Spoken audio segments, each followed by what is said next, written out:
გამარჯობა. მე ლელა მებურიშვილი ვარ და დღეს დაფარული, სრულიად განსხვავებული ლონდონი მინდა გაჩვენოთ. ლონდონი, რომელიც შეიძლება ძალიან ბევრმა აქ მცხოვრებმა ადამიანმაც კი არ იცის და არ უნახავს ის ადგილები და რაც მთავარია და რაც ყველაზე ძალიან მახარებს, უნდა ვნახოთ ადგილები და მოვისმინოთ ისტორიები, რომლებიც საინტერესო ძალიან საამაყო ქართველებთან არის დაკავშირებული და ამას დღეს ჩემს გიდთან ერთად და ჩემს მასპინძელთან დატკა გიგაურთან ერთად გავაკეთებ ის მაჩვენებს და მომიყვება ამ საოცარ ისტორიებს, რომლებიც ყველაზე საინტერესო ქართველებთან გვაკავშირებს. ეს არის ბაფტა, ბრიტანეთის ფილმის და ტელევიზიის აკადემია, ოსკარ უაილდის მაგიდან. აქ ამ გარიგის თეატრში თამაშობდა ეროგითხარი მიკი ივერია. ჩვენ მე-17 საუკუნის პაბში, სულ ლონდონში ჩამოდიხარ აუცილებლად უნდა პაბში წახვიდე. ეს პაბი იყო არტურ კონან დოილის უსაყვარლესი პაბი, ნინა დივანი. იყო არტურ კონან დოილის შვილის მეუღლე. მე მეგონა რომ აქ შესვლა შეუძლებელი იყო ყველას. მაგრამ არის ერთი პატარა ტრიუკი, რომელიც ჩვენ ვიცით, ეს ჩვენი თბილისელი კაცი, გიორგი, ნახა როლის ლოდში თავის კლუბში. ქართველის აღმოჩენია. ეს უდიდესი ბრენდი. ამ ქალაქში ყოველ დღე შეიძლება ახალი რამ აღმოაჩინო, ყოველ კუთხეში უცებ შევხვევ და უზარმაზარი მასშტაბური საოცარი არქიტექტურა დაგხვდეს. მეორე კუთხეში კი პატარა საყვარელი, სრულიად განსხვავებული მშვიდი ლონდონი დაგხვდეს, თუნდაც ცენტრში, ხმაურიანი ცენტრის გვერდზე. ძალიან ბევრი საინტერესო დეტალია და არ ვიცი, არ ვიყლები ამ ქალაქზე ლაპარაკით, იმიტომ რომ რამდენჯერაც არ უნდა ჩამოხვიდე, იმდენჯერ აღმოაჩენ საოცარ ახალ ადგილებს და დღეს ვარ გახარებული, რომ კიდევ ახალი ადგილები უნდა ვნახო. ღმერთო, შეხედეთ როგორი შენობა, როგორი ქუჩა.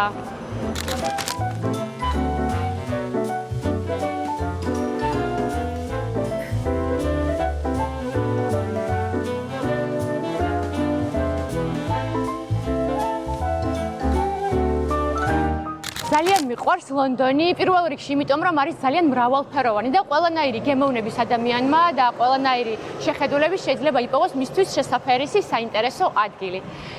მაგრამ სხვადასხვანაირი ლონდონი არსებობს, ზოგისთვის ლონდონი არის ბუკინგემი, პარლამენტის შენობა, ბიგ ბენი, მაგრამ არის მეორე ლონდონი, რომელიც არის დაფარული, ყველასთვის მისაწვდომი არ არის და უნდა იცოდე კონკრეტულად სად წახვიდე და რომელ კუთხეში შევხვიო, რომ ეს ჯადოსნობა აღმოაჩინო და მიხარია რომ დღეს სწორედ ესეთი განსხვავებული ლონდონი უნდა ვნახო თქვენთან ერთად, იმიტომ რომ ის ადგილები, რომლებზეც დღეს მოგიყვებით, მეც არ მინახავს. აუცილებლად გამოიწერეთ ჩემი არხი, მომწერეთ, რისი ნახვა გინდათ, როგორი ადგილების სადგინად რო წავიდე, ვინ გადავიღო, იმიტომ რომ თქვენი აზრი ჩემთვის ძალიან მნიშვნელოვანია. თქვენს გარეშე ეს მოგზაურობა შეუძლებელი იქნებოდა. და აუცილებლად უნდა მადლობა გადავუხადო ჩემს გენერალურ სპონსორს არქის, რომელიც არის ნომერ პირველი დეველოპერი საქართველოში. აი მოვედი დატკასთან, რომელიც დღეს იქნება ჩემი გიდი და ძალიან საინტერესო ადგილები უნდა დამათვალიერებინოს ლონდონში, რაც მთავარია ადგილები, რომელთაც ძალიან საინტერესო ისტორიული კავშირი აქვთ ქართველებთან. წავიდეთ.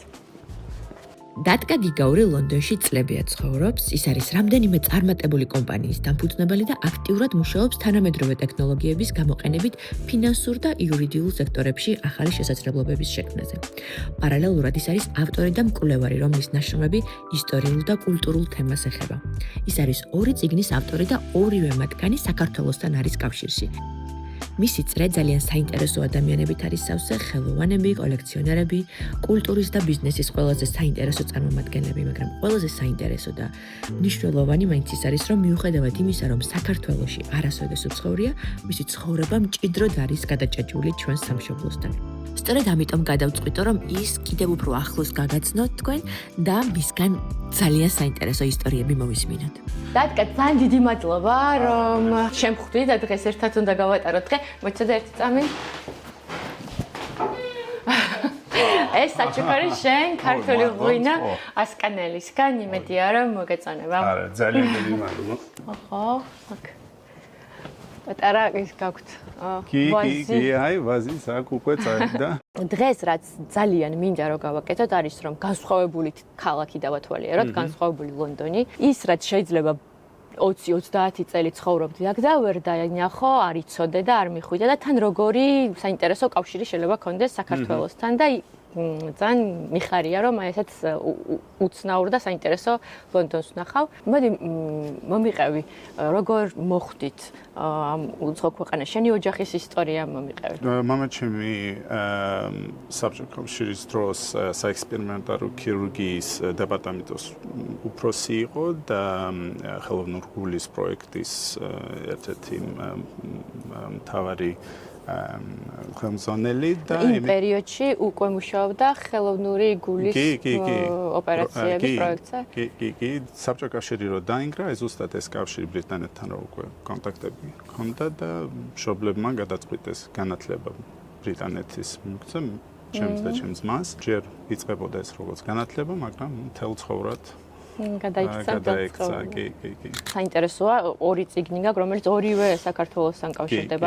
კიდევ ვიცი, რომ ძალიან ბევრ პროექტს აკეთებს ასევე საქართველოსთან კავშირში, ხო? კი, ჩვენ უბრალოდ თავში მოვიდა, რომ ახალ ციხე ინგლისურად თარგმნა, როგორც Newcastle, ახალი ციხე. და დაველაპარაკე Lord Mayor's Newcastle-ის, თუ არის ინტერესი რაღაცა რო კავშირი კონდეს. და იქ უკვე არსებობდა ალიანსი Newcastle-ების. და მე მოვამზადე პრეზენტაციებიჩი და 2009 წელს, ახალ ციხე შევიდა ოფიციალურად ამ ალიანსში, ქონდა ჩამოყვანილი Lord Mayor Council-ები Newcastle-დან ახალ ციხეში და მე მგონი წმინდა შალვას ღონისძიებაც იყო იქ და უკვე ხო 10 წლის მეტი უკვე რაღაცებს ტურიზმზე, კულტურაზე, სპორტის კავშირი არის. მე ყოველ წელს ვაკეთებთ რუსთაველის დღე Royal Asiatic Society. ეს იყო ორგანიზაცია, რომელიც პირველად დაბეჭდა ვებხვის ტყავსანი ინგლისურად. 1912 წელს, ანუ 2012 წელს გავაკეთე 100 წელი იყო ზუსტად ამ თარგმნის იუბილეი. და იმის მერე ყოველ წელს ჩვენ ვაკეთებ რუსთაველის დღე აი ამ Royal Asiatic Society-ში სხვადასხვა ქართულ თემებზე, მათ რუსთაველზე კი არა, სხვადასხვა თემებზე. ხო, ფიქრობ რა ქართული თემა შეიძლება იყოს საინტერესო და ამას ვაკეთებ.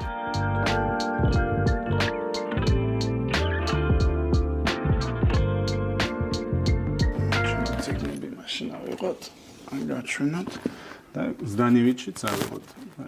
ეს ესეც საინტერესოა. აი აქ არის ეს ილია ზდანევიჩი, ანუ ჩვენი ქართველი, მაგრამ ჯიაკომეტის ნახატი. ძალიან საინტერესოა და ესეც სცენოგრაფია ზდანევიჩის გაკეთებული პატარა კოლექციაც გავაკეთე. რამქენი. კი, ძალიან საინტერესოა. და ჩვენი პირველი ორი წიგნი, ანუ Be My Guest, რომელიც ჩვენ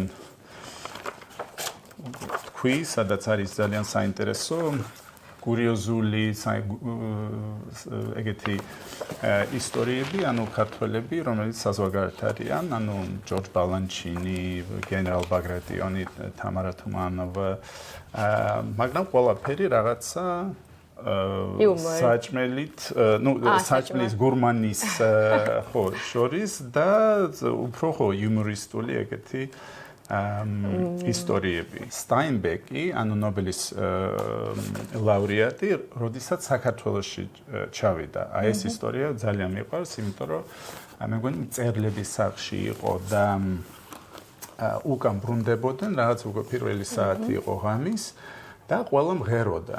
და პოლიციელი მოვიდა და თქვა რა არის, უკვე ღამეა, ხმაურობთ. და ამ წერლები უთხრას აი ჯონ სტაინბეკი, ალფრედ კაპამის ფოტოგრაფია ამერიკიდან არიან ჩამოსულები და თვითონ ეს პოლიციელი დაიწყო იმასთან ერთად სიმღერა. ეს არის აი ნამდვილი ქართული ეგეთი ხასიათი და ეს მართლა ყველაზე ძალიან მე მომწონს და აი მეორე წიგნი ახლა ერთი წელი რაც გამოვიდა მდივნების ოჯახზე პირველი შეიძლება თქვას lifestyle celebrity-ები გახდნენ და ეს არის აი პირველი მთლიანი ბიოგრაფია ამ ოჯახის. საქართველოში შეგვიძლია რომ ვიყიდოთ თუ უნდა გამოვიწეროთ? უნდა გამოვიწეროთ, მე მგონი Prosperous ანუ ინგლისურენოვან მაღაზიაში მე მგონი არის, მაგრამ იმედია ქართულადაც გადაითარგმნება. ყველაზე მეტად რა უკვირთ ხოლმე უცხოელებს ქართველების შესახებ? თუ გახსოვს რაღაც ესეთი, რომ ხშირად გაკვირვებიათ. მე მაგალითად არ არსებობს რომ პირველი არ მკითხონ რა ენაზე ვსაუბრობთ და თქვენი დამწერლობა გაქვთ არა ყველას უყვირს ეს. იცი რა? იმიტომ რომ ეხლა უკვე ძალიან ბევრი ჩემი ამხანაგი ამ ხალხი ვინც ვიცნობს ყოფილა საქართველოში და როგორც ყველა მიდის რაღაცა უკვე რაღაცა აზრით, რაღაცა გონიათ რომ იციან სად მიდიან, რაღაცა წაკითხული გქონდა და აი ყველა 100% მერე ბრუნდება სულ სხვა შტაბეჭილება და ყოველთვის პოზიტიური. და მე მგონი საქართველოს აი რაღაცა მაგია ეს არის, არ არის მარტო არიცი საჭმელი ან ბუნება ან ხალხი, მარტო ხალხი, ვინც არ უნდა ჩავიდეს, რაც ეგონა საქართველო არის სულ სხვა შტაბეჭილება და ყოველთვის პოზიტიური. იმაზე უკეთესი ვიდრე ელოდები. ხო, ანუ ეს რაღაცა არ აღწერილი მომენტი, რომელიც ვერც აღწერა.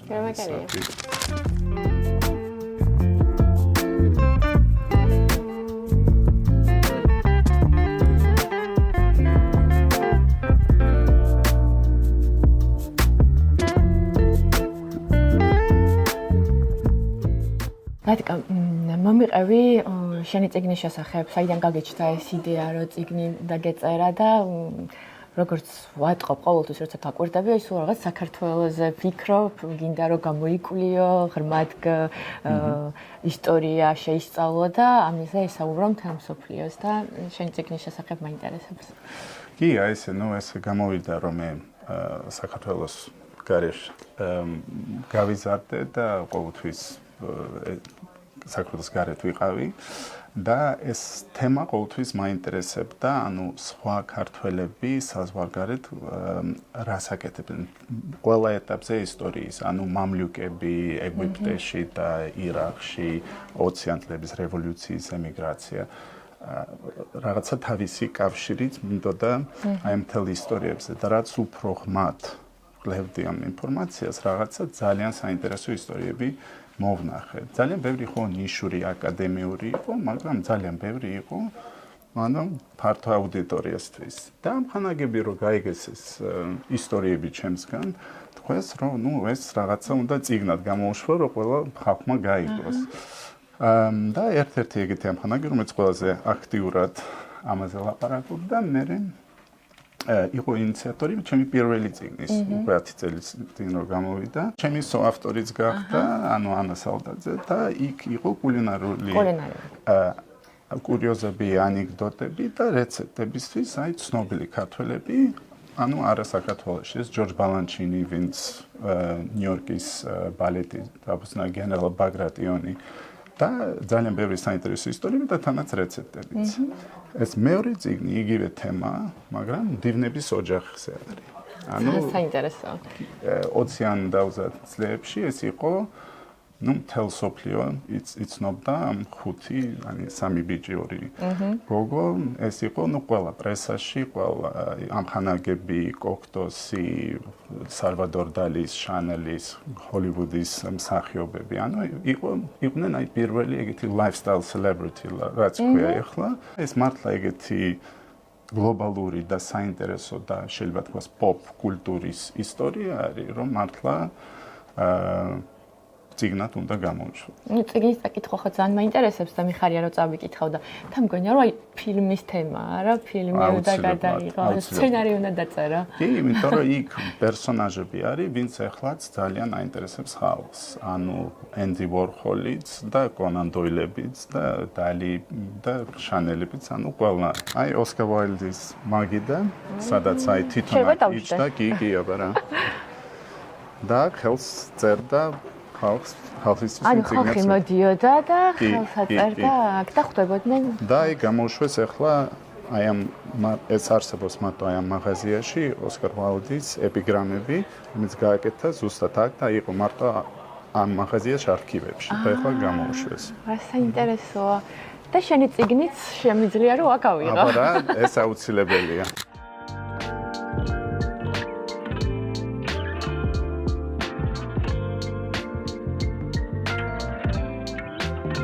გეტყვით ერთ ისტორიას ჩვენი შემდეგი გაჩერებაზეც. ანუ რუსუდან დივანი, რომელიც იყო წარმატებული მოქანდაკე, JP Morgan-ი, ამერიკის პრეზიდენტი კულიჯი, ჩარლი ჩაპლინი, ყველასი ბიუსტები ჰქონდა გაკეთებული. 19 წლის რო იყო, შეხვდა ხოსე მარია ცერც, ეს ცნობილი მხატვარი იყო, რომელიც როკეფელერ ცენტრში, ვოლდორფ ასტორიაში აქვს მოხატული. და მისი ცოლი იმ დროს იყო მისეს ერთ, რომელიც ქვიოდა პარიზის დედოფალი. ანუ იყო რენუარის ტულუზ-ლოტრეკის მუზა, აპატრონებდა აპოლინერს და ჯაგილევს და შექმნა ეგეთი რაც ქვია მენაჟ თვა. ანუ სამივე დაიწყნენ ცხოვრება ერთად, როგორც საინტერესოა. კი, და ეს იყო უზარმაზარი დიდი სკანდალი პარიზში. პარიზში. ეს ისტორია, ხო? მთელი ევროპა ფეხზე იდგა და ამითი მერე ბევრი რაღაცა საინტერესო კურიოზული ისტორიებიც არის, რომელიც წიგნში ნახავ, მაგრამ ზუსტად ამ რუსუდან დივანზე აქ კავშირი შემდეგ ადგილას, რადგან ეს ეკლესია, რომელიც მოხატულია კოქტოსი. და კოქტო იყო ძალიან ახლობელი ამხანაგი მისესი და რუსუდან დივნის და ერთ-ერთი პიესა, რომელიც დაწერა, Le Monstre Sacre, არის ზუსტად აი ამ ისტორიაზე, რომ სამივე ცხოვრობდნენ და აკეთებდნენ. ინსპირაცია იყო. ხო, იქიდან და კოქტოს აქვს ერთი რომელიც შეგიძლია წაიკითხო და იმ თეატრებშიც იყო დადგმული ეს პიესა. როგორი საინტერესო ისტორია. შენთვის რა არის ეს საქართველო? ხშირად ჩადიხარ ვიცი ყოველთვის რაღაცას წერ საქართველოზე იკვლევ.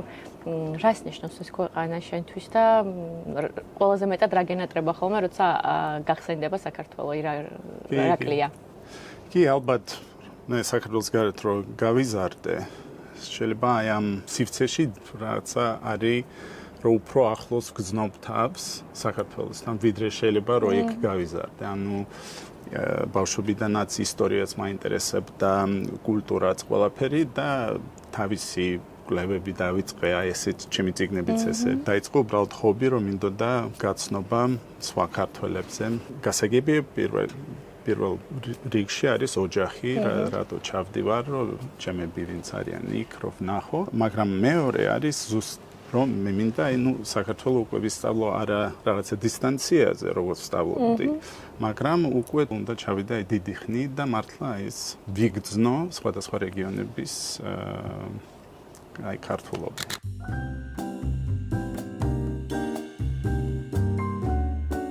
ეს არის ბაფტა, ანუ ბრიტანეთის ფილმის და ტელევიზიის აკადემია, ერთ-ერთი ყველაზე მნიშვნელოვანი მსოფლიოში, და დაჯილდოება ამისი ოსკარის მერე ყველაზე მნიშვნელოვანია. თვითონ შენობა მე-19 საუკუნიდან არის და ძალიან საინტერესოა, იმიტომ რომ მანამდე ეს გახდა აკადემია, ბაფტის აკადემია ბრიტანეთის, ეს იყო მხატვართა ცენტრი ერთ-ერთი და სადაც ერთი ცენტრი იყო ქალების მხატვრების ცენტრი.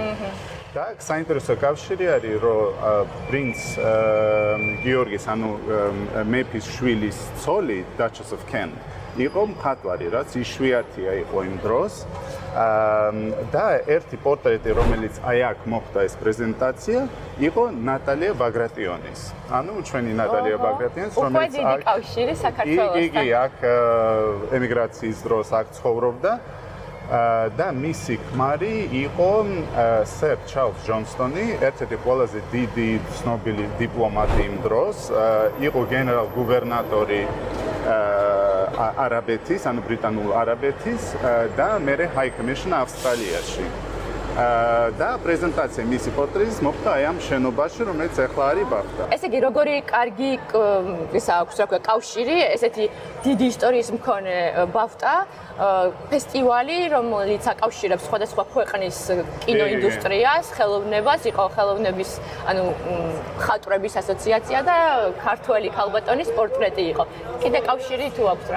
კი, ანუ იყო რამდენიმე კიდე ქართველი მსახიობი, ანუ პირდაპირი კავშირი აი ამ სფეროში და ერთ-ერთი საინტერესო ისტორია არის მიკი ივერია. ეს არის იყო ფსევდონიმი გაიანე მიქელაძის, რევოლუციის დროს გაქცეულ სამწუხაროდ კიდე ერთ ქალბატონს და გაიანე მიქელაძე ცოტა რთული სახელი იყო და იმიტომ მიკი ივერია, ანუ მიქელაძე და ივერია საქართველოს ეგეთი ფსევდონიმი აიღო. ჯერ დაიწყო თეატრებში გამოსვლა და მერე ფილმებშიც იყო ომენი გრეგორი პეკთან, რუპერტ ევერეტთან, ჯონ კროფორდთან. პატარა როლები, მაგრამ საკმაოდ ეგეთი საინტერესო პერსონაჟი იყო და მერე გახდა ძალიან ცნობილი, რომ დაწერა წიგნი მალთის ძაღლებზე, რომელიც ეხლაც ითვლება როგორც აი მთავარი მალტური ძაღლების ჯიშის წიგნი დღევანდელ დრომდე. რა მაგარია? ძალიან საინტერესოა. საერთოდ არ ვიცოდი ეს ისტორია. მე მეგონა რომ აი აქ შესვლა შეუძლებელი იყო ყველასთვის, მარტო წევრი თუ ხარ და კი, მარტო აკადემიის წევრები, მემბერები, მაგრამ არის ერთი პატარა ეგეთი ტრიუკი, რომელიც ჩვენ ვიცით და შეიძლება საინტერესო იყოს შენ მოყოლებლებს, რომ შეიძლება აქ ანუ არა წევრების დადასნოთ საუზმე. ხოლო 10 საათამდე ხო? 10 საათამდე ხო, ყოველ დღე საუზმე შეიძლება აქ დადასნოთ და რა მაგარია, საინტერესოა. ეხლა წავიდეთ ვისაუბროთ. წავიდეთ, ნახოთ. საუზმეზე დღეს მართლაც განსაკუთრებულ ადგილს ვეწვიეთ ბაფტას, ბრიტანეთის კინოსა და ტელევიზიის აკადემიას. ეს ის ადგილია, რომელიც ოსკარების შემდეგ ერთ-ერთ ყველაზე მნიშვნელოვან და პრესტიჟულ დაჯილდოებას მასპინძლობს. აქ მიხვედრა ბევრისთვის ოცნება და სწორედ ამიტომ განსაკუთრებით მიხარია, რომ დღეს მეც შემიძლია ამ სივრცეში შეგახედოთ. ყველაზე სასიამოვნო კი ის აღმოჩნდა, რომ ბაფტა მხოლოდ ვარსკვლავებისთვის არ არის, დილის საათებში აქ საუზმეზე შემოსვლა ნებისმიერ მსურველს შეუძლია და ამ განსაკუთრებული ატმოსფეროს საკუთარი თვალით შეგრძნება. ძალიან შენ მითხარი რომ ძალიან ბევრია ესეთი ადგილი. ერთ-ერთი რაც ძალიან მაინტერესებს და ძალიან მინდა რომ ნახო, არის პიკასოს ნახატი, რომელიც კი, ალექსანდრე შერვაშიძემ, რომელიც იყო სცენოგრაფი და მხატვარი ჯაგილევის ბალეტების უკვე საფრანგეთში 24 საათში დახატა ეს უზარმაზარი ტილო და ეხლა არის ვიქტორია და ალბერტის მუზეუმში, რომელიც შენ შეგვიძლია ნახოთ აღმოსავლეთ ლონდონში და ეს იყო ძალიან პატარა ნახატი, ხო? თვითონ ხო, პიკასოს ნახატი იყო ძალიან პატარა და ეს არის გრანდიოზული სცენის ხელა და ალექსანდრე შერვაშიძემ მე ძალიან ბევრი კიდე აქვს ნამუშევარი, აი ზუსტად თეატრისთვის სამუშაო და ძალიან ბევრი მე თბილისშიც ახლა არის მარტო არა საფრანგეთში და ძალიან საინტერესო პიროვნება იყო და ლონდონში არის ერთ-ერთი მთავარი სამუშაო. ლონდონის ვიქტორიასა და ალბერტის მუზეუმში ინახება ალექსანდრე შერვაშიძის ნამუშევარი, რომელსაც ძალიან საინტერესო ისტორია აქვს. ერთის შეხედვით უბრალოდ უზარმაზარი ტილოა, მაგრამ სინამდვილეში ეს თეატრალური ფარდაა, რომელიც ქართველმა მხატვარმა ალექსანდრე შერვაშიძემ პაბლო პიკასოს პატარა ესკიზის მიხედვით შექმნა. წარმოიდგინეთ, პიკასოს ორიგინალი სულ 20 სანტიმეტრის ზომის იყო. შერვაშიძემ კი ის გიგანტურ ტილოდ აქცია. ამბობენ, რომ შედეგმა თავად პიკასოც იმდენად აღაფრთოვანა, რომ ნამუშევარზე საკუთარი ხელმოწერა დატოვა. დღეს ეს პიკასოს სახელთან დაკავშირებულ ყველაზე დიდ ნამუშევრად ითვლება. მართლაც საოცარია, რომ ამ მსოფლიო მნიშვნელობის შედევრის შექმნაში ქართველი ხელოვანის ოსტატობას ასეთი მნიშვნელოვანი ადგილი უკავია. აი აქ ამ გარიკის თეატრში თამაშობდა აი რო გითხარი მიკი ივერია, ანუ აქ თამაშობდა? კი, ეს არის ერთ-ერთი თეატრი, სადაც თამაშობდა და ნუ ეს ერთ-ერთი მნიშვნელოვანი თეატრი არის ლონდონში. ზუსტად ცენტრში. კი. სიამოვნებით ვნახავდი მის თამაშს. და ძალიან კაი პიესებიც იყო, სადაც თამაშობდა. ანუ ჩვენი შემდეგი გაჩერება არის ნაციონალური პორტრეტის გალერეა. საკმაოდ უნიკალური ადგილი არის, იმიტომ რომ პირველი ყველა ტურისტი მიდის ნაციონალ გალერეაში, იმიტომ რომ ეს უფრო ტურისტულია და ნაკლები ხალხი იცნობს ამაზე და ეს ძალიან საინტერესო პროექტი არის, სადაც არის პორტრეტები ყველა ცნობილი მნიშვნელოვანი ბრიტანეთისთვის ადამიანების. ანუ აქ არის პირველი ნახატი უილიამ შექსპირის, ანუ იმდროინდელი მერი ტიუდორებისთვის და მერე ადამ სმითი ინდუსტრიალური რევოლუციის მერე ხელოვნთა ინტელექტის და კომპიუტერის მამა ალან ტიურინგის და დღევანდელ დღემდე ოდრი ჰეპბერნი მსახიობები შენთვის უფრო საინტერესო შეიძლება იყოს, ანუ ვინც იყო აი ბრიტანეთის და ბრიტანეთის კულტურისთვის მნიშვნელოვანი მისი პორტრეტები და ამ შორის შედის საკმაოდ ბევრი პორტრეტი ამ კოლექციაში ქართველების, რომელიც აქ ცხოვრობდნენ. აი ეს არის ყველაზე საინტერესო. კი, ჩვენთვის, რადგან ეგეთი პროგრამა გვაქვს, იმიტომ ამოვარჩიე.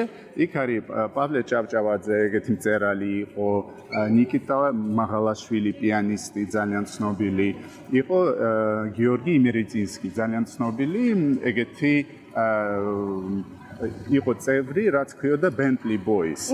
ეს იყო racing drivers, ანუ გონშიკები, რომელიც მარტო Bentley-ზე დადიოდნენ და იყვნენ, ბარბარა კარტლენდი, პრინცესი დიანის ბებია, ეს ამბობდა, რომ ძალიან კარგად მანქანას ატარებდნენ, მაგრამ უფრო კარგად ცეკვავდნენ. ანუ ეგეთი სუპერპოპულარული ბიჭები. სუპერპოპულარული ბიჭები და ერთ-ერთი იყო გიორგი იმერეძინსკი, რომელიც იყო გიორგი ბაგრატიონ იმერელი, შედიოდა ამ Bentley Boys-ში და კოქტეილიც არის მისი სახელებით Bentley კოქტეილი დაფუძნებული. ჯანოღლიები, რომელიც ყველა მუზეუმში თუ წახვალ, იქ არის ერთი ნაწილი მისი სახელობის, იმიტომ რომ მეცენატები იყვნენ, ნამდვილი გვარი ჯანაშვილები იყვნენ. ჯანაშვილი და მერე გადაიკეთეს ჯანოღლი ხო ემიგრაციის დროს თურქეთით გავლით, გახდნენ ჯანოღლიები და ერთი საკმაოდ ბევრი ქართველი ეგეთი წარმატებული, ვისაც ყველა თავისი საინტერესო ისტორია არქივებში აქვს. სურათები და თვითონ სურათებიც ვინ გადაიღო საინტერესოა, სესილ ბიტონი, ხორსტი ამ ქართველებს ძალიან ცნობილი პორტრეტისტების გადაღებული. კი, ანუ მსოფლიოს დონის, ანუ ხორსტი, სესილ ბიტონი და ეგეთი ხალხი. ძალიან მაინტერესებს, შევიდეთ ნახოთ. აუცილებლად, წავიდეთ ნახოთ.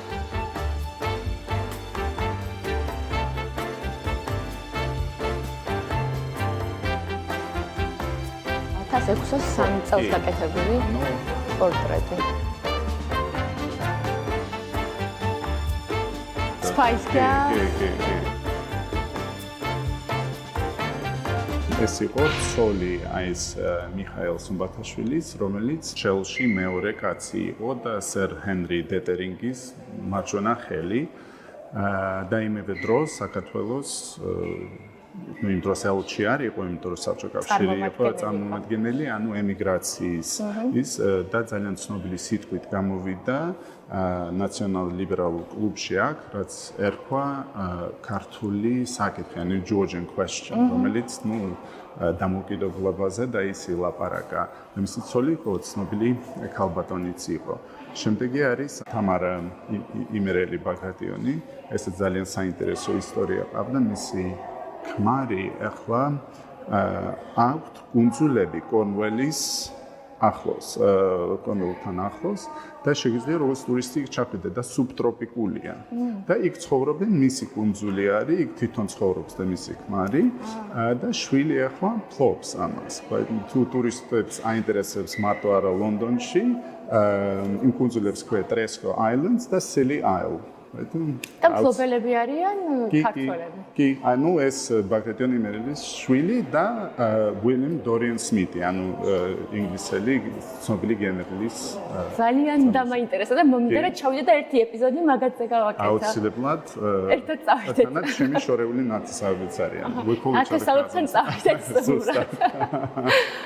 ეს არის ნინა მდივანი, ჩვენ ამაზე უკვე ველაპარაკეთ და დენის კონან დოილი, ანუ არტური კონან დოილის შვილი და არტური რო გადაიცვალა, მთელი შერლოკ ჰოლმსის უფლებები გადავიდა ნინას და დენის და ერთად ამას ყველაფერს აკეთებდნენ, ძალიან კაი სურათი არის ეს. აი ნიკიტა მაღალაშვილი, ეს მსოფლიოს ძალიან ცნობილი პიანისტი იყო და ლონდონში იყო, პარიზშიც იყო. საინტერესოა.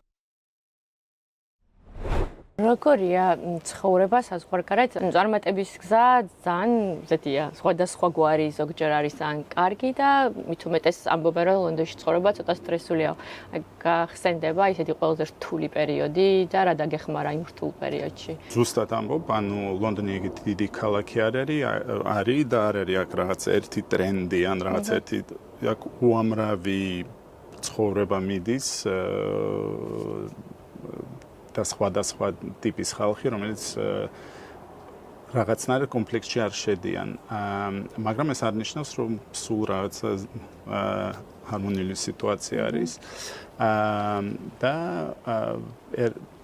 მე მგონი ეს ზუსტად ეს ხალხი არის, რაც რთულ სიტუაციაში, რაც აი პრობლემატიურ სიტუაციაში მართლა მოგეხმარებიან. ეს დიდი ქალაქი არის, მაგრამ როდესაც ვიღაც რაღაცა უჭირს, ყოველთვის იქნებიან შენ მხარეზე. შეიძლება რაღაცა ყავაზე რო დაპატიჟო 6 თვეში შეხვდები, იმიტომ რომ დაკავებული არიან, მაგრამ რო გჭირდება რაღაცა იქნებიან აუცილებლად ეს ჩემი ეგეთი გამოცდილებაა.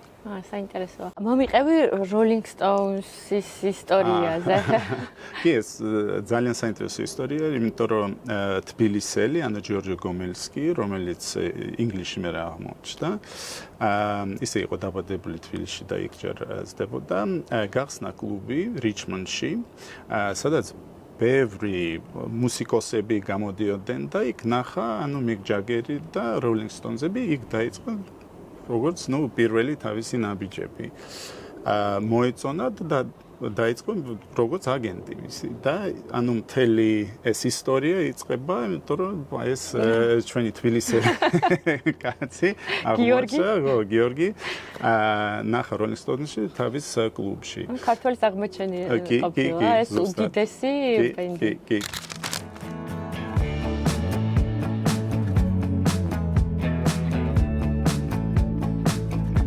ანუ აქ მთავარი კინოთეატრებიც არის ამ Leicester Square-ზე და აი ხედავ ამზადებენ პრემიერისთვის ყველა ინსტალაციებს, ანუ გლობალური პრემიერები აქ ლონდონში ხდება აქ და აქ ეს წითელი ხალიჩა იქნება, სადაც უკვე ყველა ვარსკვლავები, კინოსახიობები აქ მივიდნენ და აქ პუბლიკაცია განათება მზად არის. განათება ინსტალაციები და პუბლიკაცია იქნება ავტოგრაფების ყველაფრის ხელი მოწერა და თვითონ თეატრი უკვე აი აქ. ეს არის მგონი ყველაზე ხმაურიანი და ცენტრალური ადგილი ლონდონში, სადაც სუპერული ხალხია. მაგრამ შენ მითხარი, რომ აქ შეგვიძლია რაღაცა უცებ აღმოჩნდეს სიწყნარებში. კი, აი ამ ისტორიის გავაგრძელოთ ჩვენი მდივნების ისტორია და მართლა მივიდეთ სადღაც აი საოცარი ადგილი არის, სადაც სიწყნარი არის და რაღაცა ანუ საგიჟეთიდან ცენტრიდან ხმაურიდან ორ ნაბიჯში, რაც ბევრმა არ იცის, შენობას სიჩუმეში აღმოჩნდა, არ მჯერა. აბა წავიდეთ.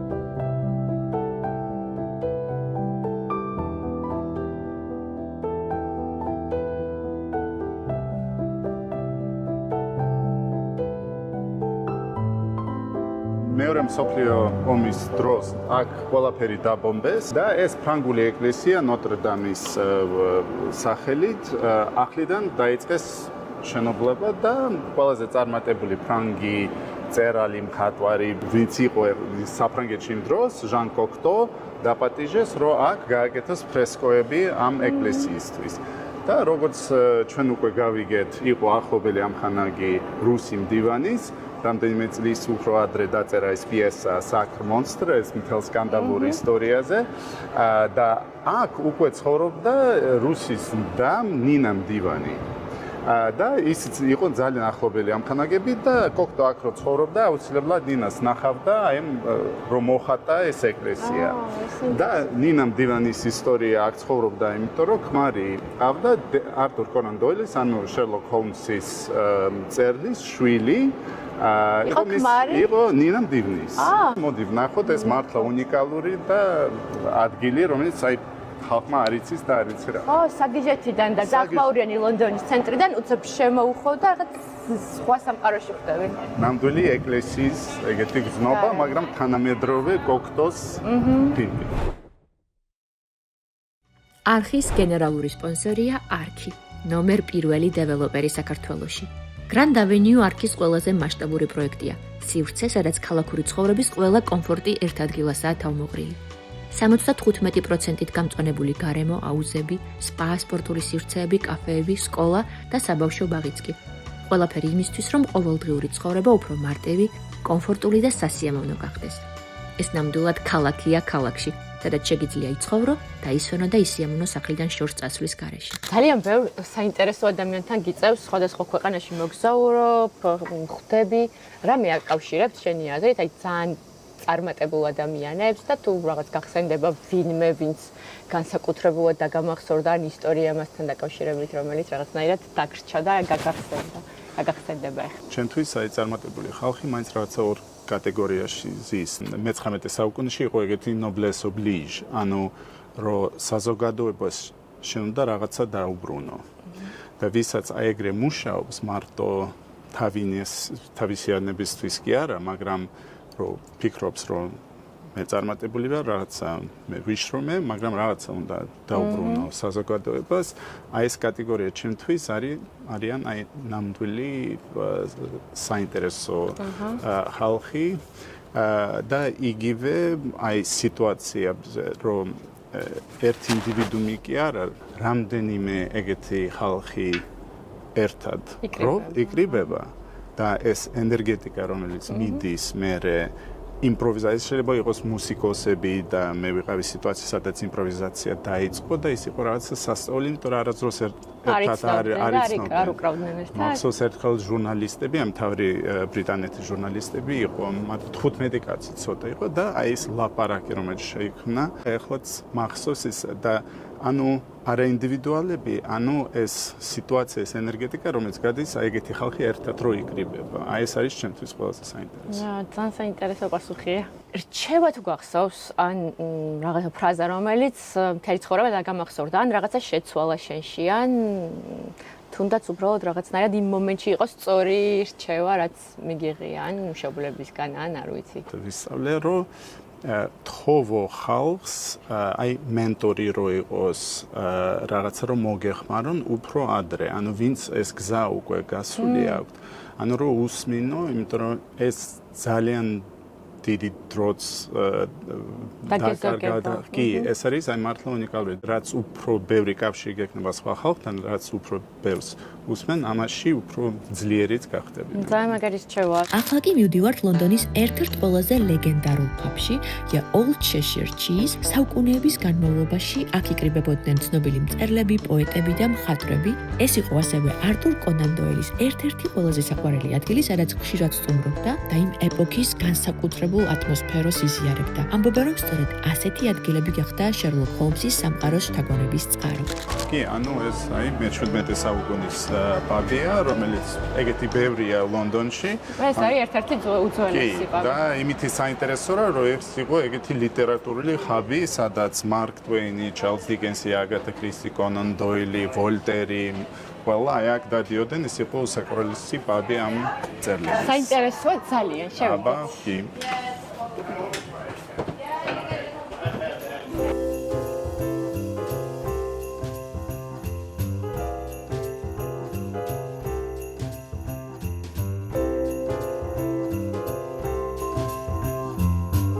მე-17 საუკუნის პაბში, სულ ლონდონში ჩამოდიხარ აუცილებლად უნდა პაბში წახვიდე და მე ამოვარჩიე ეს პაბი, იმიტომ რომ როგორც ჩვენი თემა არის, რომ რაღაცა ქართველებთან და საქართველოსთან იყოს კავშირი და როგორც გითხარით, ნინა მდივანი იყო არტურ კონან დოილის შვილის მეუღლე და არტურ კონან დოილი რო გადაიცვალა, მთელი უფლებები შერლოკ ჰოლმსის იყო ნინასი და დენისის და დენისიც მე რო გადაიცვალა, ნინა იყო მთავარი, კი.